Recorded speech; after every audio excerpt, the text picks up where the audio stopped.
सातवीं कक्षा में थे, फाइनल परीक्षा थी।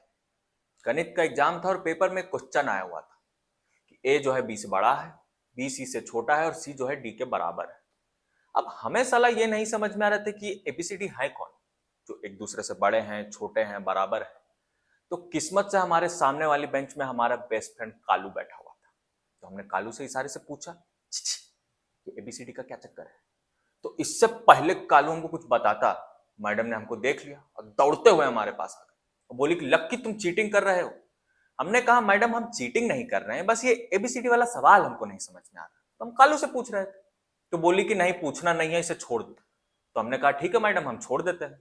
तो मैडम बोली नहीं, तुम तो इसे छोड़ दोगे पर अब हम तुमको नहीं छोड़ेंगे। स्टैंड अप, खड़े हो गए, हैंड्स अप। तो हम स्माइल करने लग गए। बोले स्माइल क्यों कर रहे हो? हमने कहा मैडम आपने ही तो कहा हैंड्स अप। शट अप, हाथ ऊपर करो। हमने अपने दोनों हाथ ऊपर कर लिए। फिर मैडम ने अपना हाथ यहां डाला ये वाली जेब में और देखा, कुछ नहीं मिला। फिर उन्होंने कहा जूते निकालो, हमने जूते निकाले। कहा मोजे निकालो, निकाल दिए, कुछ नहीं मिला। फिर आई हमारी पैंट की जेबों की बारी। अब हमें पता था कि हमारी पैंट की जेबें जो है फटी हुई हैं, मैडम को नहीं पता था। हमने सोचा कि हम मैडम को पहले ही बता देते हैं कि हमारी पैंट की जेबें फटी हुई। तभी हमें याद आया कि क्लास में तो पूजा ही बैठी हुई। पूजा हमारा प्यार। अब वो अलग बात है कि उसे नहीं पता कि हम उसके कब से पुजारी थे। अब हमने सोचा कि अगर पूजा को पता चल गया कि हमारी पैंट की जेबें जो है फटी हुई है तो हमारी प्रेम कहानी तो शुरू होने से पहले ही खत्म हो जाएगी। तो हमने सोचा कि हम नहीं बताएं।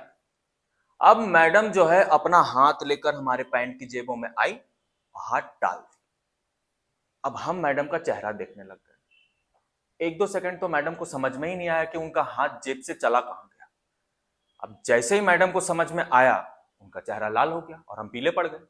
उसके बाद मैडम ने जो हमको मारना शुरू किया है। बच्चे अलग परेशान कि जब लक्की की जेब में कुछ मिला ही नहीं तो मैडम लक्की को मार क्यों रही है। अब बच्चों को क्या पता कि मैडम को लक्की की जेब में क्या नहीं।